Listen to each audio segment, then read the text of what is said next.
So I wanted to actually start our discussion of projectile motion, and what we're going to basically do is talk about an object that is, well, so far we've been talking about objects that move horizontally, like this, and in the case of objects like that, we've said that we have a constant velocity in the x direction, and we've used the buggy lab equation to describe such objects. So x equals v naught xt plus x naught.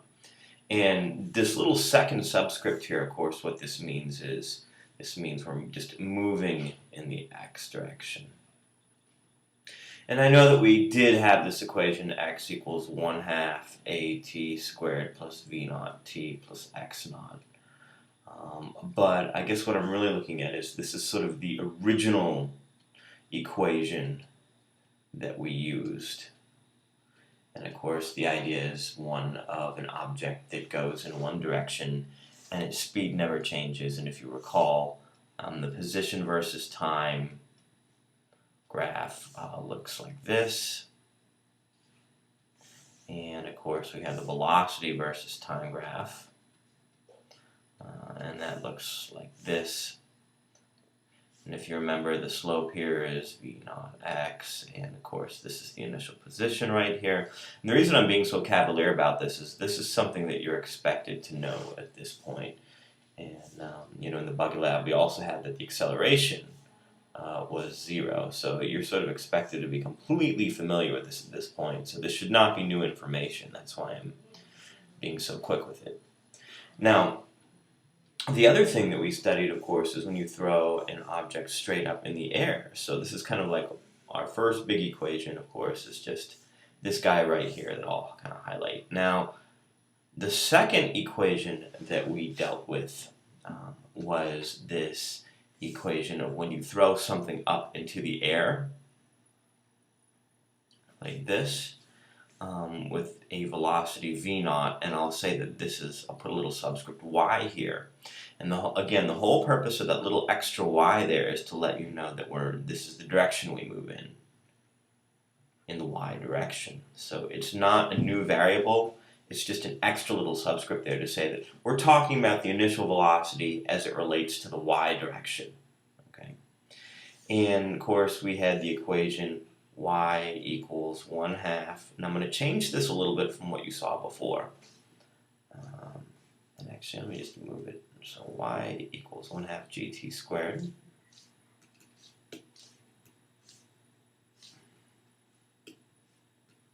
plus v naught in the y direction times t plus y naught. And we had a couple of other equations that are important for acceleration. And if you want, you can say that this is, you can put a negative sign here, since we said that g we're saying that g has negative acceleration downwards, 9.8 meters per second squared. So it's a good thing to do. And then we have v squared in the y direction equals v naught y squared minus 2 times g times y minus y naught. And finally we have the y equation, which is vy equals negative gt plus vy naught. So again, what we've done here is we're using the same formulas as before, but now we're talking about an x and y direction. And what we're going to be dealing with in this new unit is a situation where we're actually going to have two possible situations. And on Friday we're going to be doing a lab on one situation, and on this video today we're going to be talking about another. I'm going to outline those new situations.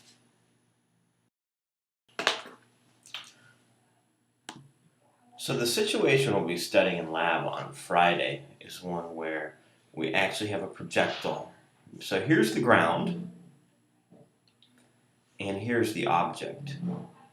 And we're going to fire it horizontally.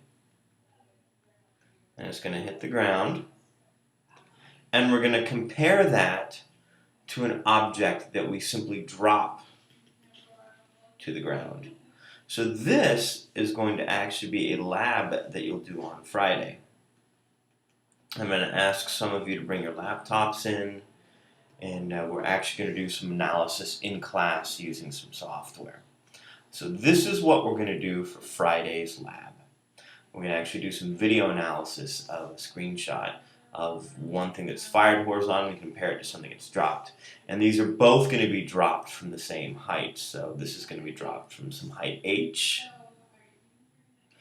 And this is going to be fired horizontally from some height h. And we're going to actually analyze the two motions and compare them to clear up some misconceptions. Now, the other situation I want to discuss today in the lecture is a situation where we have a projectile and we're going to fire it at an angle, and it's going to go up and then come back down. And so what we want to look at is we fire the projectile,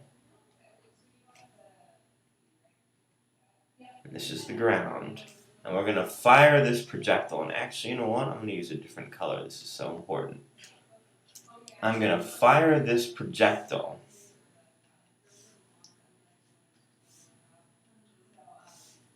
like this at an angle. So we fire it at some velocity v0 directed at an angle theta, or some speed v0 at an angle theta. So it is in fact a vector, and we want to know what's going to happen in this situation.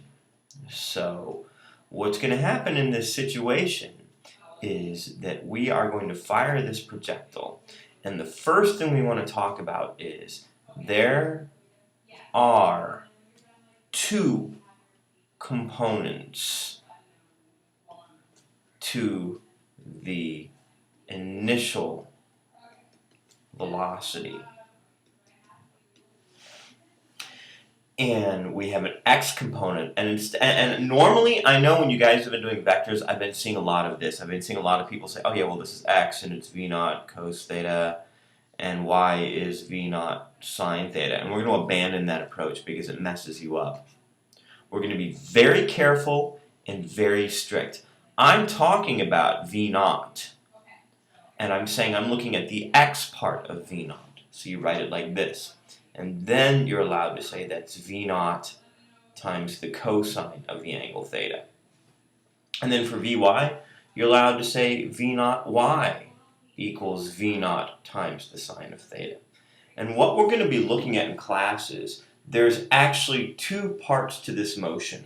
So this is going to be very much like the relative motion that we did. So we're going to be actually looking at, two parts. I want you to tell me what happens with the up and down part of the ball's motion. That's what this part relates to. And then you're going to tell me about, sorry, that's not the up and down part. This down here is the up and down part. And this part is the part that relates to going to the right.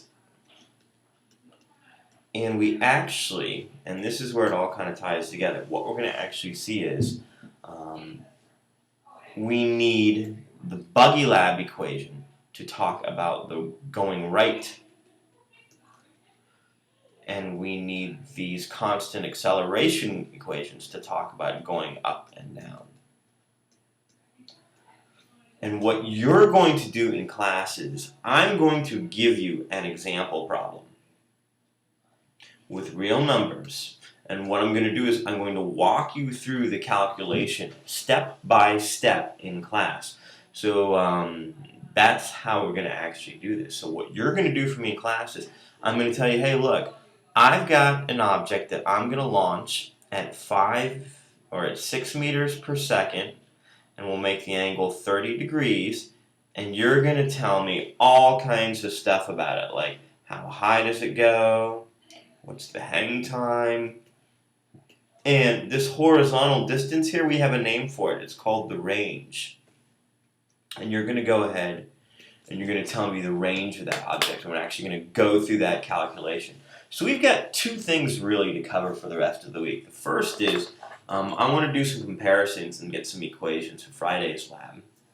and then we're going to look at this up and down part of motion. And what's going to happen is you're going to notice me sneaking something into here that's not going to make sense when you think about it. I'm going to actually talk about how this stuff moves. And that's what Friday's lab is for, is to kind of clear up any possible confusion you'll have, because you need to actually see how this works and sort of play around with some real data.